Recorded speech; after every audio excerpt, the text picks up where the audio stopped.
Assalamualaikum warahmatullahi wabarakatuh. Perkenalkan, nama saya Adelia Dwi Itasari. Jadi pada pembelajaran kali ini kita akan mempelajari tentang materi menulis puisi dengan kompetensi dasar yaitu 4.17. Menulis puisi dengan memperhatikan unsur pembangunnya yaitu tema, diksi, gaya bahasa, imaji, struktur, dan perwajaan. Kemudian tujuan pembelajaran. Tujuan pembelajaran yang pertama yaitu siswa mampu menulis puisi dengan memperhatikan unsur pembangunnya yaitu tema, diksi, gaya bahasa, imaji, struktur, dan perwajaan melalui strategi dengan media yang telah ditentukan. Tujuan yang kedua yaitu siswa mampu menulis puisi dengan kreatif, jujur, dan penuh tanggung jawab.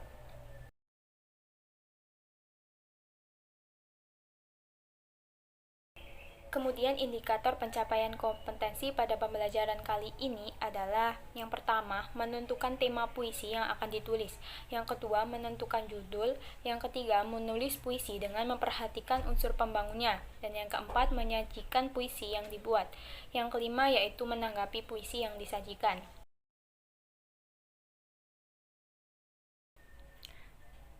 Baik, langsung saja kita masuk pada pembelajaran materi menulis puisi.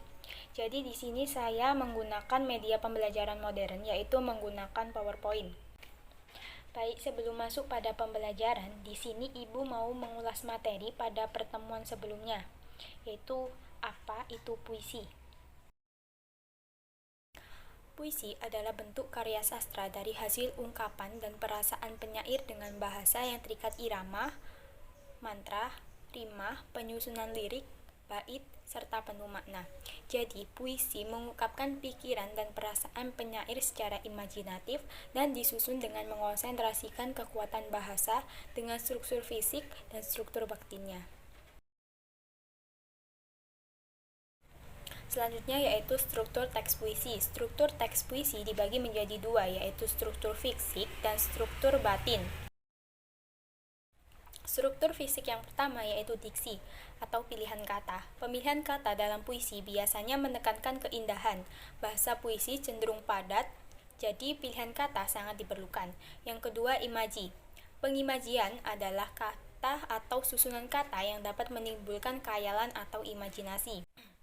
Yang ketiga yaitu kata konkret. Kata konkret merupakan perwujudan dari kata-kata yang jelas, mudah dipahami, dan konkret. Yang keempat adalah gaya bahasa atau majas. Gaya bahasa atau majas dalam puisi digunakan untuk membandingkan benda atau kata dan mengiaskan sesuatu dengan hal lain. Yang kelima adalah rimah. Rimah merupakan pengulangan bunyi yang digunakan untuk memunculkan pengulangan bunyi pada keseluruhan baris dan bait. Yang keenam adalah tipografi. Tipografi merupakan bentuk penulisan puisi, yaitu tata wajah puisi. Struktur yang kedua dalam teks puisi adalah struktur batin. Struktur batin yang pertama yaitu terdiri dari tema. Tema merupakan gagasan pokok penyair yang kemudian dikembangkan menjadi puisi. Yang kedua, rasa. Rasa merupakan sikap penyair terhadap pokok persoalan yang terdapat dalam puisi. Yang ketiga adalah nada. Nada merupakan sikap penyair terhadap pembacanya. Nada menggambarkan suasana atau kondisi yang ingin penyair berikan. Yang keempat adalah amanat. Amanat adalah suatu pesan yang ingin disampaikan penyair dalam puisinya. Berikut akan saya berikan contoh puisi beserta unsur pembangunnya, yaitu puisi karya Taufik Ismail dengan judul Karangan Bunga.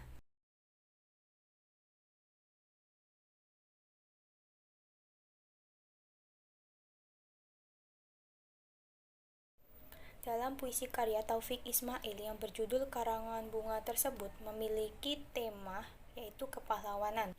Kemudian amanat dalam puisi tersebut yaitu kita harus menghargai jasa para pahlawan dan kita harus meneruskan perjuangan para pahlawan. Nada dan suasana dalam puisi tersebut yaitu nada sedih, suasana duka. Tipografi dalam puisi tersebut yaitu bentuknya rapi, terdiri dari 2 bait. Bait pertama terdiri dari 4 Kemudian rima dalam puisi tersebut yaitu bait pertama bersajak A B A B dan bait kedua bersajak A A A B B. Kemudian citraan dalam puisi tersebut yaitu terdapat citraan penglihatan dan perasaan. Diksi dalam puisi tersebut yaitu menggunakan kata tiga anak kecil, kemudian pita hitam, kata kakak, kemudian kata salemba. Lalu majas dalam puisi tersebut yaitu menggunakan majas alegori dan majas metafora. Baik, setelah mengulas materi tentang unsur pembangun puisi, dapatkah kalian menulis puisi dengan memperhatikan unsur pembangunnya? Kemudian, apa yang harus diperhatikan dalam menulis puisi? Lalu, bagaimana langkah dalam menulis puisi? Berikut saya akan berikan hal yang harus diperhatikan dalam menulis puisi dan langkah-langkah menulis puisi. Langkah-langkah dalam menulis puisi. Langkah-langkah yang pertama yaitu menentukan tema dan judul. Yang kedua yaitu menentukan kata kunci. Yang ketiga yaitu menggunakan gaya bahasa. Yang keempat, menggunakan rima. Yang kelima, kembangkan puisi seindah mungkin. Dan yang terakhir yaitu perhatikan keterbacaan. Kemudian hal yang harus diperhatikan dalam menulis puisi yaitu yang pertama, pemilihan kata. Yang kedua yaitu puisi harus mengandung nilai rasa dan haruslah visual, memberikan gambaran konkret. Yang ketiga yaitu puisi adalah permainan bunyi. Dan yang keempat, jaga keterkaitan antar bait dan hindari terlalu cerewet dalam berpuisi.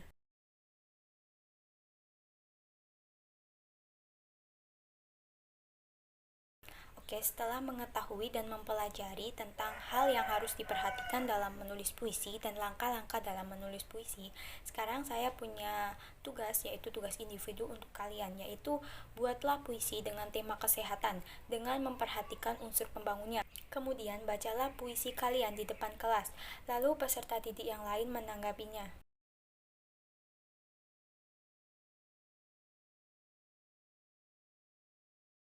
Demikian materi yang bisa saya sampaikan. Apabila ada salah kata, saya mohon maaf. Wassalamualaikum warahmatullahi wabarakatuh.